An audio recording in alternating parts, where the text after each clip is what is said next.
District Zaheerabad division Yalkal mandal 30 గుంట land for sale. ఇది మనకు గంగవాడ టు అల్లాదుర్గ్ రోడ్కి జస్ట్ సెకండ్ బిట్టు. ఇది మన 33 ఫీట్ మ్యాప్ రోడ్ లక్షపట దారి. ఇది దారికి ఫస్ట్ బిట్టు. ఇది మనకు 30 గుంట ల్యాండ్ ఫర్ సేల్. మనకు ఫుల్ వాటర్ వస్తే రెగ్యులేటర్ స్క్వేర్ ఫీట్ మనకు ఫార్మ్ అండ్ సూటబుల్. ఏదైతే మనకు జూమ్లో కనిపిస్తుందో అది బ్లాక్ టాప్ రోడ్. అది వెహికల్స్ వెళ్తున్నది బ్లాక్ టాప్ రోడ్. దానికి సెకండ్ బిట్టు. ఇది ఫస్ట్ బిట్ మెటల్ రోడ్కి. ల్యాండ్ వరకు మనకు కార్ అవడానికి లక్షపట దారి ఉంది. ఇన్వెస్ట్మెంట్ కోసం అండ్ అగ్రికల్చర్ కోసం బెస్ట్ ల్యాండ్. షార్ట్ టైంలో షార్ట్ పీరియడ్లో మనకు రీసేల్ కూడా చేసుకోవచ్చు. ఈ రకంగా మనకు పక్కనే మనకు విండ్ పవర్ కనిపిస్తుంది కదా, ఇది మనకు NIMZ national investment manufacture zone. నిమ్స్కి జస్ట్ 5 కిలోమీటర్స్.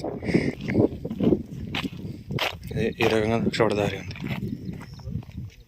ఇది మనకు ల్యాండ్ 30 గుంట 45 lakhs చెప్తున్నారు. 45 lakhs చెప్తున్నారు. లైట్ నెగోషియబుల్ కూడా ఉంది. ఈ రకంగా ల్యాండ్ మనకి ఇన్వెస్ట్మెంట్ కోసం అగ్రికల్చర్ కోసం బెస్ట్ ల్యాండ్. హైదరాబాద్కి 80 కిలోమీటర్స్, జైరాబాద్కి 15 కిలోమీటర్స్. పక్కనే కరెంట్ ఉంది, బోర్ ఉంది. ఇంట్లో కూడా బోర్ వేసుకుంటే బోర్ పడుతుంది. పక్కన national investment manufacture zone NIMZ 5 kilometre డిస్టెన్స్లో ఉంటుంది. ఈ పక్కన మనకు ఫామ్ ల్యాండ్స్ ఉన్నాయి. గుంట గుంట చేసి అమ్ముతున్నారు. ఈ రకంగా దారి ఇది 40 ఫీట్ దారి. ఇది